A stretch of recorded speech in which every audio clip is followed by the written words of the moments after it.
आराध्य देव के चरणों में वंदन। आदरणीय समणी जी, उपस्थित भाई तथा बहनों, आचारांक सूत्र का हमारा वाचन चल रहा है। उसके अंतर्गत 8वां अध्ययन चल रहा है। 8वें अध्ययन के अंतर्गत हम बियो उद्देश्यों, दूसरा उद्देशक और शायद तीसरा उद्देशक भी आज हम करेंगे। तो सबसे पहले हम बियो उद्देश्य इसकी चर्चा करेंगे। बियो मिस दूसरा, उद्देश्य मिस उद्देशक। दूसरे उद्देश्य की चर्चा करेंगे। इसमें साधु को किस प्रकार का आहार नहीं लेना चाहिए इसकी चर्चा की गई है। से भिक्षु पर कमेजवा चिट्ठेजवा निशिएजवा ट्विटेजवा सुसांसिवा सुन्नागारंसिवा गिरिगुहंसिवा रुक्खमूलंसिवा कुंभारायतानंसिवा पुरत्थावा कहिंचि विहरमाणं तम भिक्षुम उसंकमित्तु गहावती भूया आउषंतो समणा अहम खलु तव अट्ठाये अश्नं वा पाणं वा खैमं वा साहिमं वा वत्थं वा पडिग्गहं वा कम्बलं वा पायकुंचनं वा पाणायं भूयायं जीवायं सत्तायं समारब्ध समुदिस्सकीयं पामिच्चम् अच्छिज्जम् अनिसट्ठम् अविहडम् अहत्तु चेतेमि आवसहं वा समुत्सीणोमि से भुञ्जः वसः आउषंतो शमना। ये सूत्र बहुत बड़ा है, इसका हम मीनिंग करते हैं। भिक्षु कहीं जा रहा है, शमशान, शून्य गृह, गिरी, गुफा, वृक्ष के नीचे या कुम्हार के आयतन में खड़ा, बैठा या लेटा हुआ है, अथवा बाहर कहीं भी विहार कर रहा है। उस समय कोई गृहपति उसके पास आकर बोले, आयुष्मान श्रमण, मतलब जो साधु है या तो शमशान में है या शून्य गृह, मैंने जिसमें कोई रहने वाला नहीं, ऐसा एकदम सुना घर, और या गिरी यानी पर्वत या गुफा या वृक्ष के नीचे, या जो कुम्हार का जो पोटरमैन होता है उसका जो घर होता है वहां पे खड़ा है या बैठा हुआ है, अथवा वो गांव से बाहर कहीं जा रहा है, विहार कर रहा है। उस समय यदि कोई गृहपति मैंने कोई गृहस्थ, कोई मालिक जो होता है वो आए और कहे कि आयुष्मान श्रमण, मैं प्राण भूत जीव और सत्व का समारंभ कर तुम्हारे लिए असन पान खाद्य स्वाद्य वस्त्र पात्र कंबल या पाद प्रवंचन बनाता हूँ। यदि कोई साधु को बोले कि मैं आपको भोजन देता हूँ, कैसे देता हूँ?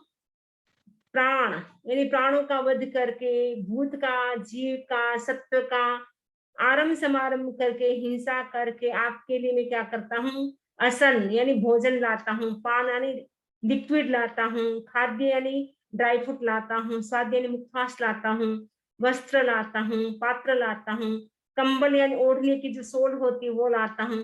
पाद प्रवंचन का मतलब होता है पैर पूछने का कपड़ा भी बोल सकते हैं, या जो पाद प्रवंचन का मतलब रजोहरण भी आता है, तो वो मैं आपके लिए बना करके लाता हूँ। तो साधु क्या बोले, या तुम्हारे उद्देश्य से उसे खरीदता हूँ, या तो तुम्हारे लिए बना करके लाता हूँ, या तुम्हारे लिए मैं क्या करता हूँ? खरीदता हूँ, उधार लेता हूँ, दूसरों से छीनता हूँ। साधु के निमित्त से खरीद करके भी नहीं ला सकते हैं, उनके लिए उधार भी नहीं ला सकते कि आज हमारे घर महाराज पधारने वाले हैं, अमुक चीज हमारे घर में नहीं, आप हमें उधारी दे, महाराज को भिक्षा दे देंगे, बाद में आपको दे देंगे, ऐसा भी नहीं करना होता है। और छीन करके किसी के पास कोई वस्तु है, आपने उनसे छीन करके ले ली और महाराज को भावना बाजी, महाराज ये दे रहा हो, ऐसे भी नहीं कर सकते हैं। वह मेरे भाग्य द्वारा अनुज्ञात नहीं है, यानी पार्टनर है, उनकी अनुमति नहीं है, फिर भी आपको वो वस्तु दे देते हैं, तो फिर क्या है?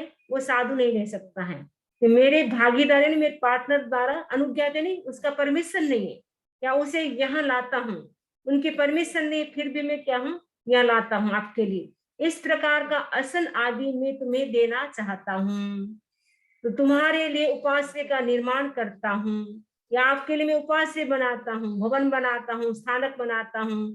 हे आयुष्यमन श्रमण, उस असन पान आदि का उपभोग करो और उस उपाश्रय में रहो। तो साधु को यदि कोई कहता है कि इस प्रकार का मैं प्राण भूत जीव सत्व की हिंसा करके आरंभ समारंभ करके किसी से उधार ले करके या खरीद करके लाता हूँ या किसी से छीन करके लाता हूँ या पार्टनर की अनुमति नहीं है, परमिशन नहीं है, उनसे मैं लाता हूँ, इस प्रकार का यदि आहार लाता है या उपास से साधु के निमित्त बनाता है, तो साधु उस उपाश्रय में, स्थानक में, भवन में रह नहीं सकता है और इस प्रकार का असन पान खादिम स्वादिम है उनका उपभोग भी नहीं कर सकता, यानी उसको यूज में नहीं ले सकता, उपयोग नहीं कर सकता है। शमशान वास के विषय में चूर्णीकार द्वारा निर्दिष्ट प्राचीन परंपरा ये है कि गच्छवासी मुनि शमशान में न रहे, यानी जो गच्छ में रहते हैं वो, यानी जो ग्रुप में रहते हैं वो शमशान में न रहे। प्रतिमा की साधना को स्वीकार करने वाला मुनि जहाँ सूर्य अस्त होता है उसे वही ठहरना होता है, यानी जो भिक्षु की जो प्रतिमा स्वीकार करते हैं, तो भिक्षु की 12 प्रतिमा है, तो जो भिक्षु की प्रतिमा स्वीकार करते हैं, भिक्षु प्रतिमा की जो साधना करते हैं, वो जो साधु होते हैं वो सनसेट के बाद जहां भी सनसेट हो गया उसी स्थान पे रुक जाए, उसके बाद वो एक कदम भी आगे नहीं चल सकता है। सपोज गोश्री के लिए चले गए, गोश्री नहीं मिली तो चलते चलते रास्ते में सूर्यास्त हो जाता है, तो वृक्ष के मूल में मैंने वृक्ष के नीचे खड़े हो जाए, शमशान है तो शमशान में खड़े हो जाए, जहां भी उनको स्थान मिले वहां खड़े हो जाए, लेकिन विहार नहीं कर सकते, उसके बाद वो चल नहीं सकते, अपने स्थान पे उपाश्रय में वो नहीं आ सकते हैं। ऐसा नियम है जो प्रतिमाधारी जो साधना करते हैं ऐसे साधु के लिए उसे वही ठहरना होता है। इसीलिए प्रतिमा प्रतिपन्न प्रतिमा को स्वीकार करने वाले मुनि है शमशान में ठहर सकते हैं, वो शमशान में रुक सकते हैं। अथवा सत्व भावना से जिन कल्प का परिक्रम, जिन कल्प अवस्था को स्वीकार करने के तैयार करने वाला, यानी कुछ कुछ साधु ऐसे होते हैं जो जिन कल्पिक साधना स्वीकार करते हैं, तो वो मुनि भी शमशान में रह सकता है। जिन कल्पिक जो साधु होते हैं वो अकेले ही विचरण करते हैं और उनके सामने कोई भी परिस्थिति आती है उन सबको वो सहन करते हैं संभाव से, वह भी शमशान में नहीं किंतु शमशान के पार्श्ववर्ती क्षेत्र में रह सकता है। यानी जिन कल्पिक अभी बने नहीं है, जिन कल्पिक साधना की तैयारी चल रही है, प्रिपरेशन चल रहा है, वह भी शमशान में तो नहीं रुक सकते, लेकिन शमशान के जो पास में एकदम नियर में कोई स्पेस होता है, स्थान होता है, वहां रह सकते हैं। तो मूल पाठ में शमशान आदि 5 पदों का संग्रह, किंतु चूर्णी में अन्य अनेक पदों का निर्देश है। नेक्स्ट सूत्र है भिक्षु तम गहावतिम समणासम सवयसम पर्या इखे औषंतो गहावती णो खलु ते वर्णम आधामी णो खलु ते वर्णम परिजानामि जो तुमम मम अट्ठाय अश्रम वा पाणम वा खाइमम वा साहिमम वा वत्थम वा परिग्रहम वा कम्बलम वा पायपुंसम वा पाणायम भूयायम जीवायम सत्तायम समारब्ब समुदिस्कीयम पामिच्चम अच्छेजम अणिसत्थम अविहड़म आहत्तु चेयसी आवसहम वा समुसीणासी से विरतो आउषो गहावती एयस अकरणाये। तो साधु को क्या नहीं करना चाहिए बता रहे हैं। भिक्षु भद्र मन और वचन वाले उस गृहपति को प्रतिषेध की भाषा में कहे, यानी किसी गृहस्थ ने आपको बताया कि आपके लिए, मैं साधु को बोलता है कि मैं आपके लिए असन पान खादिम वस्त्र पात्र कंबल लाया हूं, तो जो गृहस्थ को यदि वो मना करता है तो कैसे बोलना चाहिए, एकदम सरल हृदय से बोलना चाहिए, स्वीट लैंग्वेज में बोलना चाहिए, कठोर शब्दों का प्रयोग नहीं करना चाहिए। आप लाए हैं अच्छी बात है, लेकिन हमारे ऐसा लेना कलपता नहीं है, ऐसे मधुर शब्दों में बोलना है, गुस्सा नहीं करना, अरे आपको इतना पता नहीं हम साधु हैं, आप हमारे लिए कैसे लेके आ गए, ऐसे लाना नहीं होता है। उनको जोर से डांट के न बोले, लेकिन एकदम प्रिय शब्दों में बोले, मधुर शब्दों में बोले, एकदम शांति से बोले, पेशेंस के साथ बोले, मैं तुम्हारे वचन को आदर नहीं देता हूँ, स्वीकार नहीं करता हूँ, जो तुम प्राण भूत जीव और शक्तियों का समारंभ कर मेरे लिए असन पान खाद्य स्वाद्य वस्त्र पात्र कंबल या पाद पौंछन बनाते हो, या मेरे ही उद्देश्य से उसे खरीदते हो, उधार लेते हो, दूसरों से छीनते हो, तुम्हारे भागीदार की अनुज्ञा प्राप्त नहीं करते हो, या अपने घर से यहाँ लाकर देना चाहते हो, अथवा मेरे लिए उपास्य का निर्माण करते हो, हे आयुष्यमान गृहपति, मैं उससे विरत हुआ हूँ, मेरे लिए अकरणीय है। तो साधु क्या बोले कि मैंने लाइफ लॉन्ग के लिए सामयिक प्रतिज्ञा ले ली है। मैंने 5 महारत को स्वीकार कर लिया है। 5 महारत कौन से हैं? अहिंसा, सत्य, अचौर्य, ब्रह्मचर्य और अपरिग्रह। ये 5 महारत को मैंने स्वीकार किया है। लाइफ लॉन्ग मैंने सामयिक प्रतिज्ञा की है। सामयिक यानी सर्व सावधि योग सेवन करने का 3 कर्ण 3 योग से मैंने त्याग किया है। इसीलिए आप जो लाए हैं वो मेरे लिए कुछ भी कल्पना नहीं है, क्योंकि मैं पूर्ण रूप से अहिंसा का पालन करता हूँ। इसीलिए आपके द्वारा लाया हुआ कोई भी पदार्थ, कोई भी वस्तु मैं ले नहीं सकता हूँ। इसीलिए मैं आपको मना कर रहा हूँ। से भिक्खु परक्कमेज्जावा चित्थेजावा निस्येज्जवा त्वेत्तेजावा सुसाणं शिवा संदागारं शिवा गिरिगुहं शिवा रुक्कमूलं शिवा कुंभारायतनं शिवा हुरत्थावा कहिंची विहरमाणं तम भिक्खुम उसंकमित्तु गहावती आय गयाय पेहाय अश्नं वा पाणं वा कायमं वा सायमं वा वत्थं वा पडिग्गहं वा कमलं वा पायपुंसं वा पाणायं भूयायं जीवायुं सत्तायुं समारब्ध समुद्दिश्यकीयं पामिच्चं अच्छेज्जम् अनिषत्थम् अविहडम् आहट्टु चे आवशहं वा समुसीनाति तम भिक्खुं परिघासे भिक्षु कहीं जा रहा है, शमशान, शून्य गृह, गिरी, गुफा, वृक्ष के नीचे या कुम्हार के आयतन में खड़ा, बैठा या लेटा हुआ है, अथवा बाहर कहीं भी विहार कर रहा है, उस समय कोई गृहपति आत्मक भावों को प्रकट न करता हुआ उसके पास आकर प्राण भूत जीव और सत्वों के समारंभ पूर्वक बनाया हुआ आसन, पान, खाद्य, स्वाद्य, वस्त्र, पात्र, कंबल, पाठ, पौंछन या उद्देश्य पूर्वक खरीदा हुआ, उधार लिया हुआ, दूसरों से छीना हुआ, उसके भागीदार द्वारा अनुज्ञात या अपने घर से वहां लाया हुआ आसन आदि उसे देना चाहता है या उपास्य का निर्माण करता है, यह सब भिक्षु के भोजन या आवास के लिए करता है। तो ये साधु के लिए जो करता है वो साधु को लेना नहीं चाहिए। तम च भिक्खु जानेजा सह सम्मियाये परवागरणेनम अन्य सिंवा अन्त्ये स्वच्छा अयम खलु अगाहा वै मम अट्ठाये अश्नं वा पाणं वा खायमं वा सायमं वा वत्तं वा पडिग्गहं वा कमलं वा पायपुंसनं वा पाणायं भूयायं जीवायं सत्तायं समारब्ध समुदिस्सकीयं पामिच्चं अच्छेजम् अनिषट्ठम् अभिहरम् आहट्टु चेएइ आवशहं वा समुसीनाति तम च भिक्खु परिलिहाये आगमेत्ता आणवेज्जा अणा सेवनाय तिबेमि। ये लास्ट सूत्र है इसका। ये क्या इस सूत्र में ये बात बताई कि अपनी स्मृति अतिशय ज्ञानी या अन्य किसी से सुनकर भिक्षु को यह ज्ञात हो जाए कि यह गृहपति मेरे लिए प्राणी, भूत, जीव और सत्वों के समारंभ पूर्वक असन, पान, खाद्य, श्राद्ध, वस्त्र, पात्र, कंबल, पात, पौंछन बनाकर या मेरे उद्देश्य से खरीदकर, उधार लेकर, दूसरों से छीनकर, उसके भागीदार से अनुज्ञा न लेकर या अपने घर से यहाँ लाकर आसन आदि देना चाहता है या उपाश्रय का निर्माण करता है, भिक्षु आगम की आज्ञा को ध्यान में रखकर उस गृहस्थ से कहे, इनका मैं सेवन नहीं कर सकता, ऐसा मैं कहता हूँ।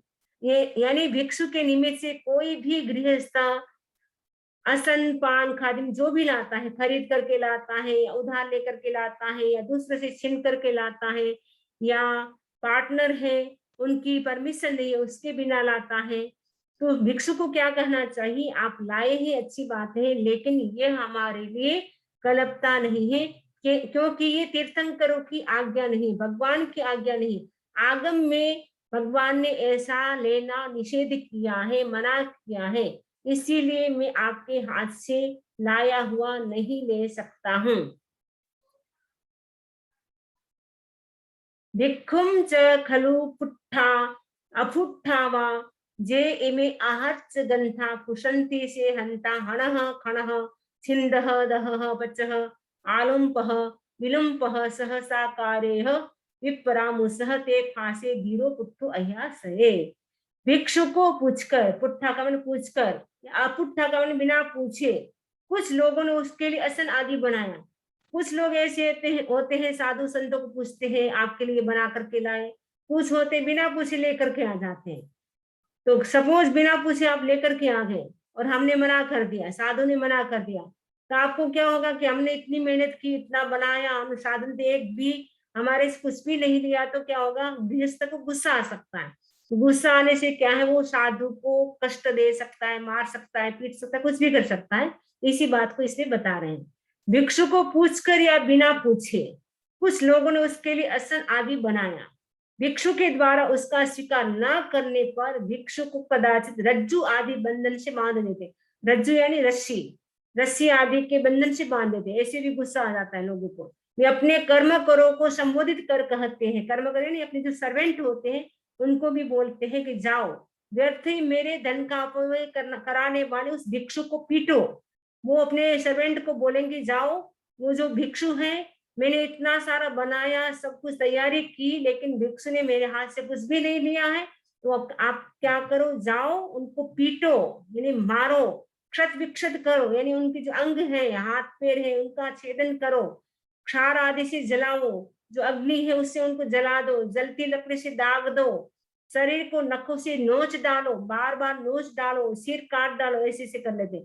या हाथी के पैर के नीचे कुचल डालो, नाना प्रकार से उसे पीड़ित करो। उन कर्म करो द्वारा कृत कष्टों के प्राप्त होने पर धीर मुनि उन्हें सहन करे। इतना कष्ट आ जाए फिर भी मुनि क्या करे, समता से सहन करे। ऐसा नहीं उनके प्रति द्वेष न करे, गुस्सा न करे, क्योंकि साधु संतों को तो लेना कलपता नहीं है। साधु के निमित्त से कोई लाता है, वो अगर वो नहीं लेते हैं तो गृहस्थ को स्वभाव, कभी कभी गृहस्थ इतनी भावना होती है तो उनको गुस्सा आ जाता है, तो ऐसा ऐसा भी वो कर सकते हैं। कितना फिर साधु को मार भी सकता है, जला भी सकता है, हाथ पे भी काट सकता है, इतना ऐसा ऐसा भी वो कर सकता है। सभी नहीं कर सकते, कोई कोई ऐसा किया होगा तो भगवान ने कहा है तो वो सत्य है। तो लेकिन ऐसा भी कोई कोई कर सकता है। लेकिन जो मुनि होता है वो क्या करे, समता रखे, समया धम्म मुरारे। साधु का धर्म क्या है, समता रखना। कोई भी परिस्थिति हो साधु समता से ही सबको सहन करता है, लेकिन द्वेष नहीं करता है, गुस्सा नहीं करता है। अधुआ आयार गोयर माई खेतक कियाणा मणे रेशम अणुकुबेण सम्मम पड़ी ले हाय आए गुप्ते। असन आदि बनाने वाले और उनके कर्म करो यानी सर्वेंट को वह आत्मगुप्त मुनि ये समझने योग्य जाने तो उन्हें क्रमशः सम्यक प्रेक्षा पूर्वक अपना असदृश अन्यत्र अनुपलब्ध आचार गोचर समझाए। यदि मुनि को पता चले कि ये जो सर्वेंट है समझदार है, तो वो मेरी बात को समझ सकते हैं, तो मुनि क्या करे, उनको समझाए, प्यार से समझाए, देखो हमारे लिए ऐसा ला ला करके आप लाए हैं भोजन, लेकिन हमें ऐसा लाए, हमारे निमित्त से बनाया हुआ खरीदा हुआ हम नहीं ले सकते हैं। तो उनको समझाने की कोशिश करे, साधु के क्या नियम होते हैं, क्या नियम नहीं होते हैं, वो सारी बातें समझाए। तो समझाने से कई होते हैं अच्छे लोग होते हैं, वो समझ भी जाते हैं कि हाँ ये महाराज के निमित्त ऐसे करना नहीं होता है, हमारी मिस्टेक हो गई, वो भी वापस खमत खामना महाराज से कर लेता है। अधुआ गुत्तो गोयरस, अथवा यदि वे समझने योग्य न हो तो वाणी के विषय का संगोपन करे यानी मौन रहे। तो मुनि को लगे कि सामने वाला व्यक्ति मेरी बात को नहीं समझेगा, गुस्सा करेगा और कुछ भी मुझे कष्ट भी दे सकता है, तो मुनि क्या करे, मौन करे, कुछ भी जवाब ना दे। उस समय वो लेके आए तो भावना भाई, लेकिन कुछ भी बोले नहीं, मौन करे, ताकि वो अपने आप ही कितनी देर बैठा रहेगा, अकेला बोल भी कितनी देर सकता है, वो अपने आप ही वो चला जाएगा। बुद्धेहिम एयम पवेदितम से समुन्ने असमनुन असमनुस समनुन्नस अशनम वा पाणम वा खाइमम वा साइमम वा वत्थम वा पडिगहम वा कमलम वा पाय पुंचनम वा नो पायज्जा नो निमंतेज्जा नो कुज्जा व्या वढ़िम परम आधाय माणित तिबेवे। ज्ञानी आचार्यों ने ऐसा कहा है। बुद्धिम का मतलब होता है ज्ञानी आचार्यों ने, पवेदित ने ऐसा कहा है। से समनुज्ञ मुनि असमनुज्ञ मुनि को असन पान खाद्य स्वाद्य वस्त्र पात्र कंबल या पात्र न दे। जो दूसरे समाचार है, दूसरे संप्रदाय के साधु हैं, उनको क्या है, असन पान खाद्य स्वादि न दे, क्योंकि ज्यादा व्यवहार करने से स्वाध्याय में बाधा आ सकती है, ध्यान में बाधा आ सकती है। फिर दिन भर ये चिंता रहेगी, अमुक साधु आए, उनको ये देना है, वो देना है।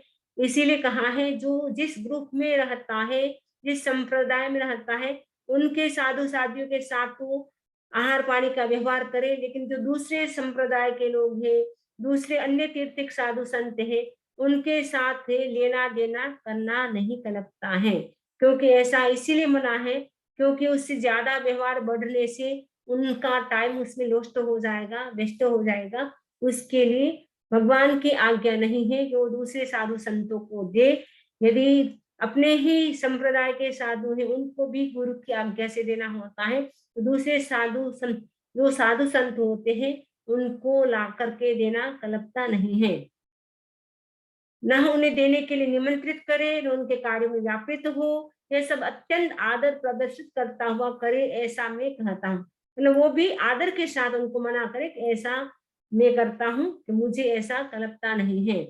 दम्म मायाण पवे इयम महानेण मति मया समनुन्दे समनुन्नस्स अशनं वा पाणं वा खाइमं वा सायं वा वत्तं वा पडिग्गहं वा कमलम वापाय पुंसम वापाय जानमन तेजा कुज्जा व्यावडिम परम आधाय मारतिवेवे।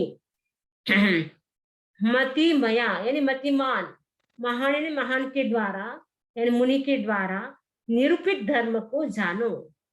समनुज्ञ मुनि समनुज्ञ मुनि को असन पान खाद्य स्वाद्य वस्त्र पात्र कंबल या पाद पोषण दे, उन्हें देने के लिए निमंत्रित करे, उनके कार्यों में व्यापृत हो। यह सब अत्यंत आदर प्रदर्शित करता हुआ करे। यानी अपने जो एक ही देश है, एक ही गुरु को मानने वाले हैं, एक ही भगवान की आज्ञा को मानने वाले हैं, तो उनको क्या करे, असन पान खादम खादिम स्वादिम उनके लिए लाए, उनके लिए ला सकता है। लेकिन जो दूसरे संप्रदाय के लोग हैं, उनके लिए नहीं ला सकता है। अगर कभी लाना पड़े तो गुरु की आज्ञा हो तो वो ला सकता है, वरना आगम में निषेध किया है कि हमें दूसरों के लिए लाना नहीं है। केवल अपने संप्रदाय के जो साधु संत है, जिस ग्रुप में हम रहते हैं, उनके लिए ही लाना कलपता है, दूसरों के लिए या दूसरे धर्म को मानने वाले के लिए नहीं कलपता है। तो दूसरा उद्देश्य 8वें दिन का कंप्लीट हो गया है। अब हम तीसरा उद्देश्य भी प्रारंभ करते हैं, ये भी बहुत छोटा है। तयो उद्देश्य, तीसरा उद्देश्य, इसमें भी यही बात बताई है कि साधु को कौन सी उम्र में दीक्षा लेना चाहिए और साधु के जीवन में क्या क्या कष्ट आते हैं, तो इसके बारे में इसमें चर्चा की गई है। तो मज्जी मेणम वैसा एगे समुज्जमाना समुत्थिता। कुछ व्यक्ति मज्जी मेणम माने मध्यम वय में संबोधि को प्राप्त कर प्रवजित होते हैं। दीक्षा के लिए तीन समय माना जाता है, बाल्य अवस्था, युवा अवस्था और वृद्धावस्था। यानी तीनों वय में दीक्षा ले सकते हैं, तीनों एज में दीक्षा ले सकते हैं। तो सबसे उत्तम एज कौन सी होती है दीक्षा लेने की? तो भगवान महर्षि स्वामी कहते मध्यम वय। यानी मध्यम वय कौन सी होती है? कल हमने चर्चा की थी कि जो 30 हो गया है जिनको, यानी 30 कंप्लीट हो गया, 31 से 60 ईयर तक का जो एज होती है, 31 से 60 तक की जो एज होती है, वो मध्यम वय मानी जाती है। तो कहा जाता है कि जितने भी गणधर होते हैं, सबके सब गणधर मध्यम वय में ही दीक्षा लेते हैं। यानी 30 पार होने के बाद दीक्षा लेते हैं। भगवान महावीर ने भी मध्यम वय में ही दीक्षा ली थी, क्योंकि उन्होंने भी संकल्प किया था, जब तक माता पिता जीवित रहेंगे तब तक दीक्षा नहीं लूंगा। तो माता पिता का स्वर्गवास होता है, तब तक भगवान महावीर स्वामी 80 ईयर ओल्ड हो जाते हैं। और 2 साल अपने भाई जो नंदीवर्धन थे, उनकी आज्ञा से वो घर में रहते हैं। उन्होंने कहा कि अभी भी माता पिता का स्वर्गवास हुआ है, उनका वियोग हुआ है, उनको भी मैं सहन नहीं कर पा रहा हूँ, तो तुम्हारे वियोग को मैं कैसे सहन कर पाऊंगा। तो भाई की इच्छा थी, तो भाई की इच्छा के अनुसार 2 साल और घर में रहते हैं।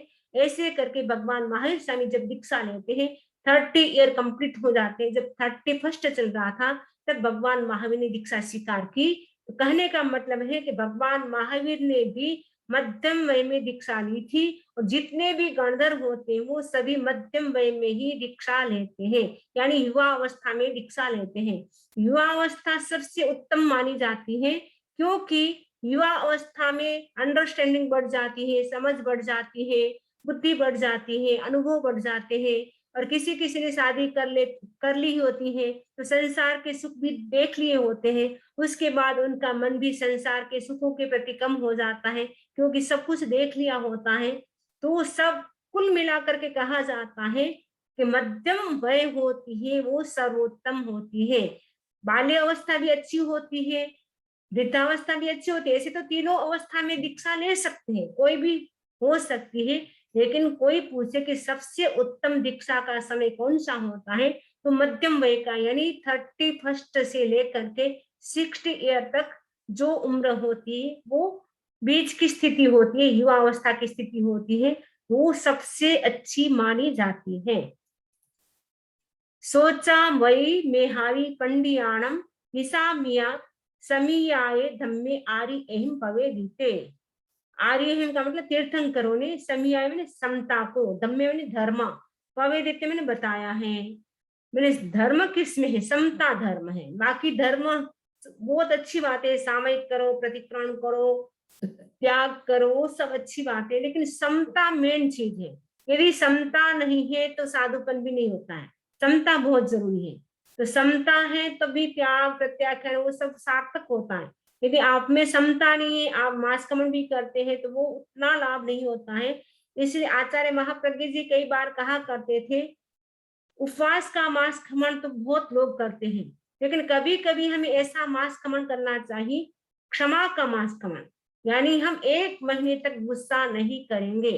क्या पॉसिबल हो सकता है आप लोगों के लिए? हम 1 महीने तक हम कंप्लीट गुस्सा नहीं करेंगे, ध्यान रखेंगे, एकदम मन को शांत रखेंगे। अनुकूल प्रतिकूल कैसी भी परिस्थिति हो हमारे सामने, सिचुएशन कुछ भी हो सकती है, अच्छी भी हो सकती है, बुरी भी हो सकती है, गुड बैड कुछ भी हो सकती है सिचुएशन, लेकिन उन सभी सिचुएशन में हम कितना बैलेंस रख सकते हैं, उसके लिए हम 1 महीने का मास खमन, क्षमा का अगर कर ले तो बहुत अच्छी बात है। नहीं तो कम से कम बेला तेला उपवास का तो हर कोई कर सके ना कर सके, तो ऐसा भी कर सकते कि बेला करे या उपवास वगैरह करे। आज हम 1 दिन के लिए 24 आवर्स के लिए हम बिल्कुल भी गुस्सा नहीं करेंगे। कोई भी कुछ कह दे हम गुस्सा नहीं करेंगे। 1 दिन का भी उपवास कर सकते हैं क्षमा का, 2 दिन का भी कर सकते हैं, 3 दिन का भी कर सकते हैं। इसमें कुछ नहीं, खाना पीना सब कुछ करना है आपको, लेकिन आपको शांत रहना है, गुस्सा नहीं करना है। तो कोशिश करेंगे ये सुन करके कि हमें भी ऐसा अभ्यास करना चाहिए। हम 1 दिन के लिए, 2 दिन के लिए, हम कितने दिन तक रह सकते हैं बिना गुस्सा के, कितने दिन हम शांति से काम कर सकते हैं। तो भगवान महावीर ने कहा है, तीर्थंकरों ने समता में धर्म कहा है। जो भी तीर्थंकर हो, चाहे भगवान महावीर, चाहे ऋषभ, अजित, कोई भी तीर्थंकर, जितने भी अतीत में, पास्ट में भी जितने तीर्थंकर हो गए, प्रेजेंट में भी जितने तीर्थंकर हैं, और फ्यूचर में भी जो भी तीर्थंकर होंगे, सभी यही कहेंगे समता ही धर्म है। आचार्यों की वह यह वाणी सुनकर बुद्ध बोधित मेधावी उसे हृदयंगम कर मध्यम वय में प्रवजित होते हैं। 3 प्रकार के व्यक्ति होते हैं, एक तो बुद्ध बोधित होते हैं, एक स्वयं बुद्ध होते हैं, एक प्रत्येक बुद्ध होता है। तो स्वयं बुद्ध कौन होते हैं? जो तीर्थंकर होते हैं वो स्वयं बुद्ध होते हैं। उनको किसी की जरूरत नहीं होती है उपदेश की, वो अपने आप ही, उनकी आत्मा जागृत होती है, उनको पता होता है, अवधिज्ञान होता है कि अमुक उम्र के बाद मुझे दीक्षा लेना है। शांतिनाथ, कुंथुनाथ, अरनाथ, तीनों चक्रवर्ती थे, तीनों तीर्थंकर भी थे प्लस तीनों चक्रवर्ती भी थे।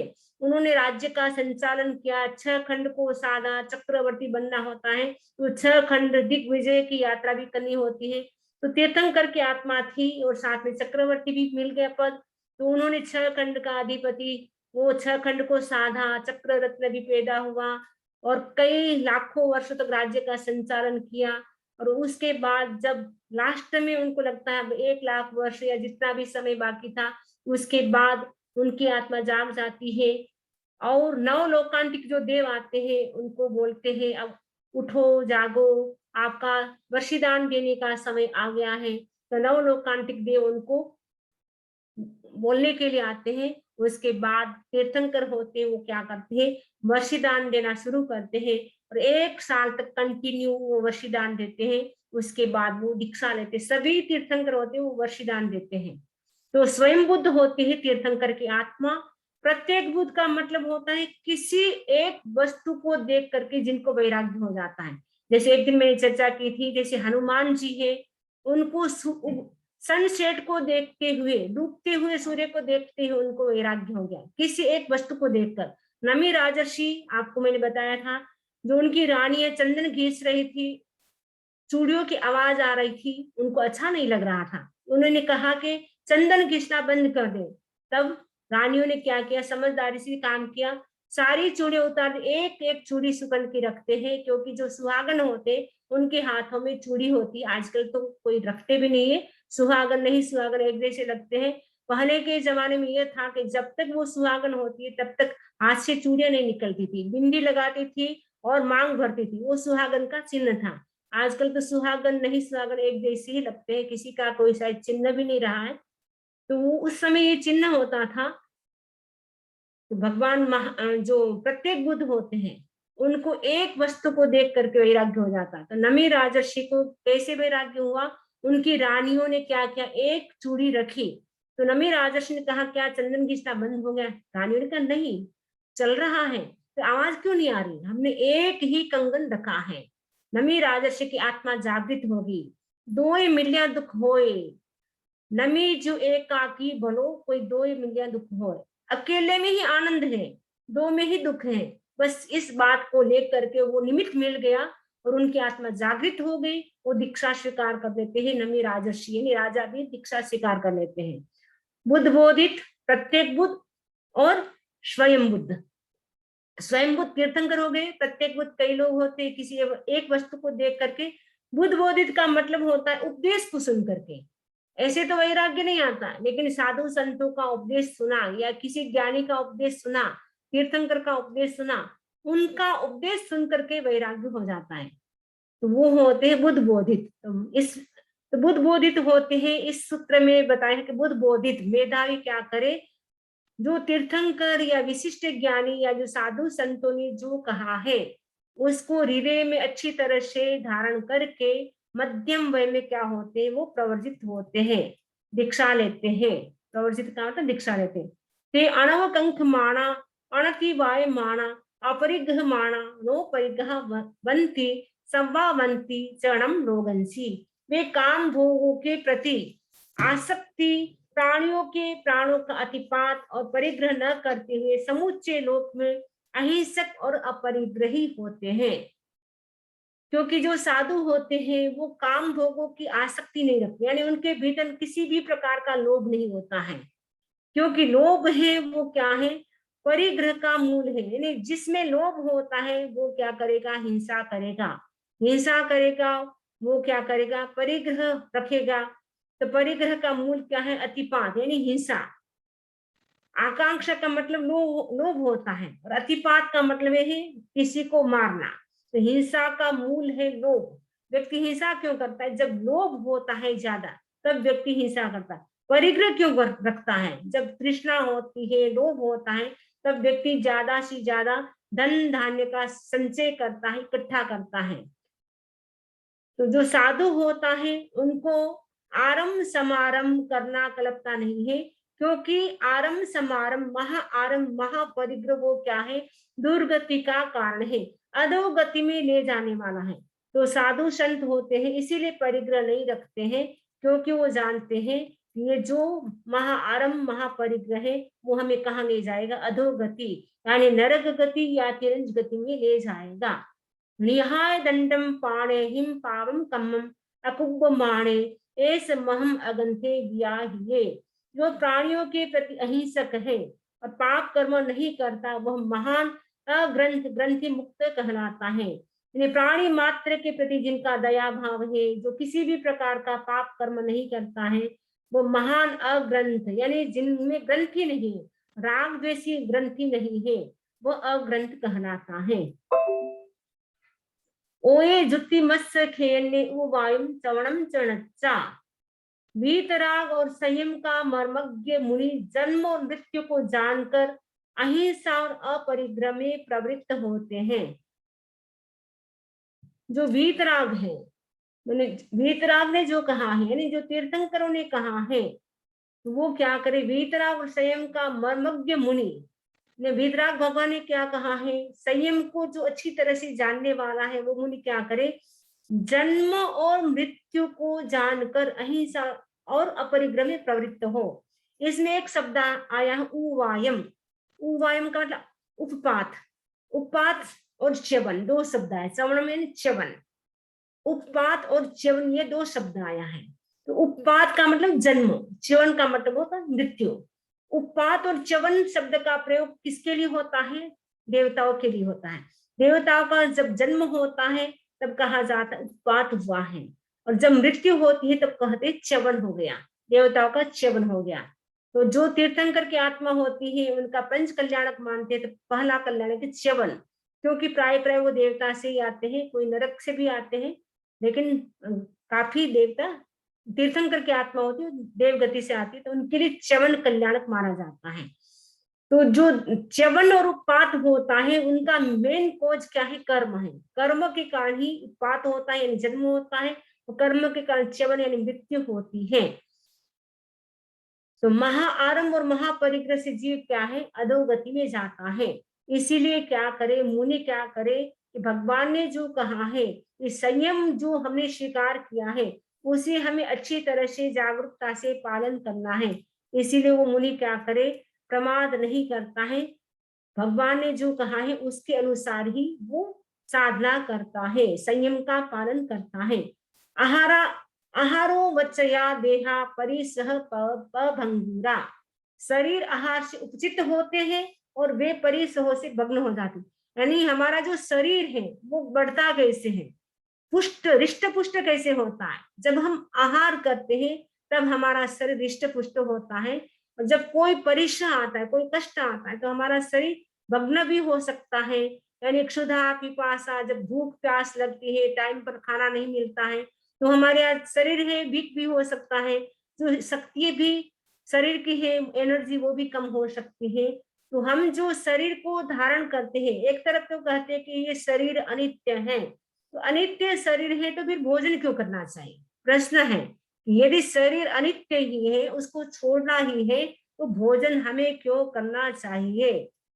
तो कहा गया भोजन क्यों करना चाहिए, जो उत्तरायण सूत्र है उसे बताया है कि भोजन क्यों करना चाहिए।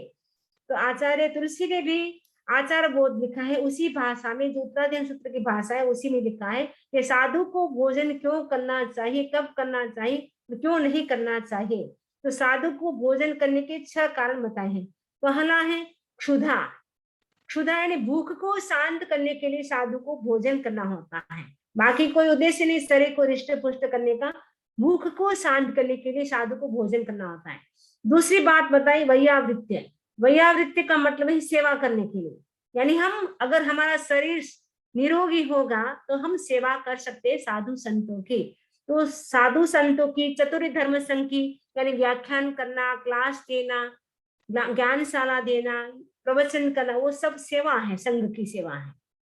तो ये संघ की सेवा हम कर सकते हैं, साधु संतों की सेवा कर सकते हैं, उसके लिए हमें भोजन करना चाहिए, भूख को शांत करने के लिए। दूसरा है दयावृत्ति यानी सेवा करने के लिए। तीसरा है ईर्या, यानी ईर्या समिति, यानी हम भोजन करेंगे तो आंखों की रोशनी बराबर रहेगी, यदि भोजन नहीं करेंगे तो आंखें कमजोर हो सकती है, शरीर कमजोर हो सकता है। उसके लिए ईर्या समिति यानी हम पूरा देख करके चल सकते, अच्छी तरह से जीवों की जो हिंसा है उससे हम बच सके, अहिंसा का पालन करने के लिए। तो ईर्या समिति के लिए हमें क्या है, ईर्या समिति का हम अच्छी तरह से पालन कर सके उसके लिए हमें भोजन करना चाहिए। चौथा है संयम। संयम जो जीवन हमने स्वीकार किया है उसकी हम आराधना अच्छी तरह से कर सके, उसके लिए हमें भोजन करना चाहिए। और धर्म चिंतन करने के लिए यानी स्वाध्याय करने के लिए, यदि हम आहार पानी करते हैं तो स्वाध्याय कर सकते हैं। भूखे कितने दिन रह सकते हैं, 1 दिन तो रह सकते, 2 दिन रह सकते हैं, लेकिन लाइफ लॉन्ग तो भूखे नहीं रह सकते हैं, फिर तो संसार ही हो जाएगा, फिर तो हम कुछ भी नहीं कर पाएंगे। क्योंकि जब तक हमारे में एनर्जी होती है तब तक हमें शरीर का पालन पोषण करना चाहिए, उसके लिए कि हम चतुर धर्म संघ की सेवा कर सके, आत्मा का भी हम उद्धार कर सके, निन्नाणम तार्याण ये सूत्र है उसको हम चरितार्थ कर सके, उसके लिए हमें भोजन करना चाहिए। यानी धर्म चिंतन करने के लिए हमें भोजन करना चाहिए, प्राण धारण करने के लिए भोजन करना चाहिए, संयम जीवन अच्छी तरह से हम व्यतीत कर सके उसके लिए, भूख को शांत करने के लिए, वैयावृत्ति सेवा के लिए, और क्रिया समिति यानी हम देख कर अच्छी तरह से चल सके उसके लिए हमें भोजन करना चाहिए। ये 6 कारण बताए गए हैं भोजन करने के लिए। इस मुनि को भोजन क्यों करना चाहिए? क्योंकि प्रश्न किया गया कि शरीर तो अनित्य है, फिर भोजन करने की क्या जरूरत है? तो भगवान महावीर ने कहा कि इन 6 कारणों से साधु क्या है, भोजन कर सकता है, और 6 कारणों से भोजन का त्याग भी करे। यदि उपद्रव आ जाए, लगे कि उपद्रव ऐसा कोई आ गया है, तो मुनि क्या करे, उसी समय संधारा कर दे, भोजन त्याग कर दे। आतंक यानी कोई बीमारी ऐसी आ गई है, तो बीमारी आ जाए तो भी क्या करे, भोजन का त्याग कर दे। ब्रह्म व्रत यानी ब्रह्मचर्य व्रत लगता है कि अच्छी तरह से नहीं पाल रहा हूं, तो क्योंकि ज्यादा भोजन करने से कभी कभी वासना ज्यादा सताती है, तो उसके लिए भी ब्रह्मचर्य की सुरक्षा के लिए भी भोजन कम करे या भोजन छोड़ दे। दया, क्योंकि कभी कभी होती है हिंसा भी होती है भोजन में, तो ऐसा जिसमें हिंसा होती है ऐसा भोजन न करे। तपस्या, तपस्या करे, तपस्या के लिए भी भोजन न करे, क्योंकि भोजन करेंगे तो तपस्या नहीं होगी। तन विसर्जन यानी लास्ट में संधारा करना हो उस समय भी क्या करे, भोजन छोड़ दे। तो ये 6 चीज होती है, उपद्रव आने पर, आतंक आने पर या बीमारी आने पर, ब्रह्मचर्य की रक्षा के लिए, दया, दया का पालन करने के लिए, तपस्या के लिए, और अंत में है कि संधारा जब करना हो उस समय क्या करे, भोजन नहीं करना चाहिए। ये 6 स्थिति में नहीं करना चाहिए, और उन 6 स्थिति में भोजन करना चाहिए। पास हेगे सबिंदी एही परिगिलाए माने हूं। तुम देखो आहार के बिना कुछ मुनि सभी इंद्रियों की शक्ति से हीन हो जाते हैं। कुछ मुनि ऐसे होते हैं तो आहार नहीं करते तो उनकी जो एनर्जी होती है, जो इंद्रियां होती है, वो भी एकदम वीक हो जाती है। ओयम दयम दयी, अहिंसक और अपरिग्रह मुनि दया का पालन करता है। जो अहिंसक होता है, अपरिग्रही होता है, वही दया का पालन कर सकता है। जे सन्निहार सप्त सखे ने, जो सन्निधान के शस्त्र को जानता है, जो विक्ष सन्निधान का मतलब संचय या संग्रह के शस्त्र का ज्ञाता है, वही दया का पालन करने के लिए हिंसा के दोष से दूषित आहार का वर्जन कर सकता है। जिसको पता है कि साधु होते उनको संग्रह नहीं करना होता है, तो हिंसा के जो दोष है, तो जिसमें दोष लगते हो वैसे आहार का वो क्या करता है, वर्जन करता है। यानी वो ऐसा आहार नहीं लेता है जिसमें हिंसा का दोष लगता हो, माने हिंसा होती हो या किसी भी प्रकार का महाव्रत में दोष लगता हो, वैसा भोजन साधु नहीं करते हैं। से भिक्खु कालन्ने बलन्ने मायन्ने खणन्ने विण विणयन्ने समयन्ने परिग्रहम अम माय माणे कालेनुठाई पड़िन्ने। वह भिक्षु कालज्ञ, कालज्ञ ने समय को जानने वाला, बलज्ञ बल को जानने वाला, मात्रा को जानने वाला, क्षण को जानने वाला, विनय को जानने वाला, समयज्ञ समय को जानने वाला, परिग्रह पर ममत्व नहीं करने वाला, उचित समय पर अनुष्ठान करने वाला और अप्रतिज्ञ होता है।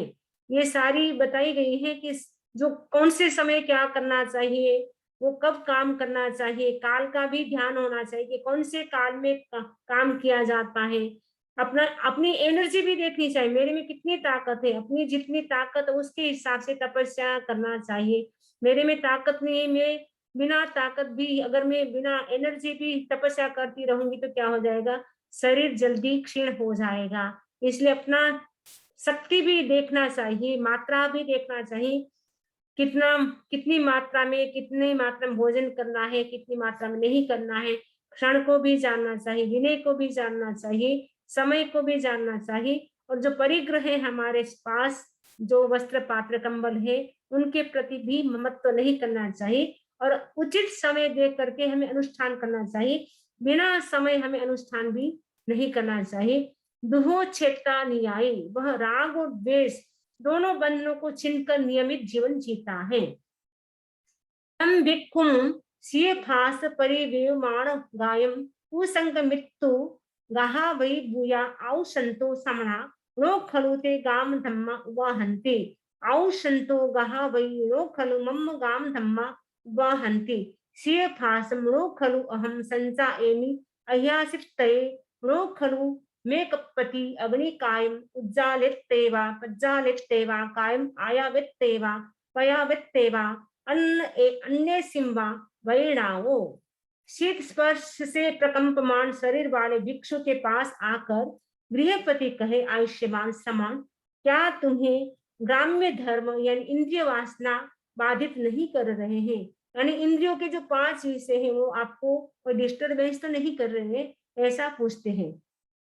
तो साधु कहता है कि मुझे 5 इंद्रियों के जो विषय हैं वो तो मुझे बाधित नहीं करते, डिस्टर्बेंस नहीं करते, लेकिन जो ठंडी बहुत ज्यादा है वो मुझे डिस्टर्बेंस कर रही है, क्योंकि वो मैं उतनी मेरे में शक्ति नहीं है कि मैं इतनी ठंडी को सहन कर सकूं, इसलिए मेरा शरीर प्रकंपित हो रहा है, यानी धूज रहा है। मैं अग्नि काय को उज्ज्वलित और प्रज्वलित नहीं कर सकता, क्योंकि मैं साधु हूँ, इसलिए मैं अग्नि काय को भी मैं आग नहीं जला सकता हूँ, ताप नहीं ले सकता हूँ और दूसरों को भी नहीं बता सकता हूँ। तो प्रज्वलित अग्नि के द्वारा अपने शरीर को आतापित और प्रतापित नहीं कर सकता। तो साधु को वो करना नहीं होता है। तो साधु को ठंडी का जो परिश्रम होता है वो भी बड़ा होता है, उनको भी सहन करना होता है। सिया से एवं बदंदस्य परो अग्नि कायम उज्जालिता पज्जालिता कायम आया विज्जावा पया विज्जवा तंच भिक्षु बड़ी दिहाई आग मिट्टा आण विज्जा अना सेवनाय तिबे में।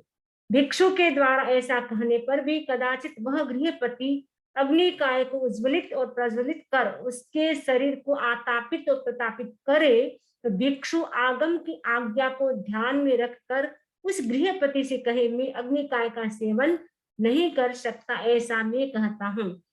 यदि मुनि मना करता, उसके बाद भी कोई यदि गृहस्थ है अग्नि को जला करके भिक्षु के पास साधु के पास लाए और उनके शरीर को तपाए, उसी समय तीर्थंकर की आज्ञा को ध्यान में रख करके, भगवान की आज्ञा को ध्यान में रख करके मुनि कहे कि मैं इस प्रकार का अग्नि का आरंभ समारंभ जहां होता हो वैसा मैं काम नहीं कर सकता हूँ, ऐसा मैं कहता हूँ। ऐसा आचार्य सुधर्मा स्वामी कहते हैं जम्बू स्वामी को। भगवान महावीर स्वामी से मैंने ये सुना था, तो मैं आपको ये सारी बातें मैं बता रहा हूँ। अब इस हमारा ये जो 8वें अध्ययन का 3 उद्देश्य कंप्लीट हो गए, इसके टोटल 8 हैं, तो 5 बाकी है। आज हम यही अपने विचारों को विराम देते हैं। किसी को कोई प्रश्न हो तो पूछ सकते हैं। ओम अरहम, ओम अरहम।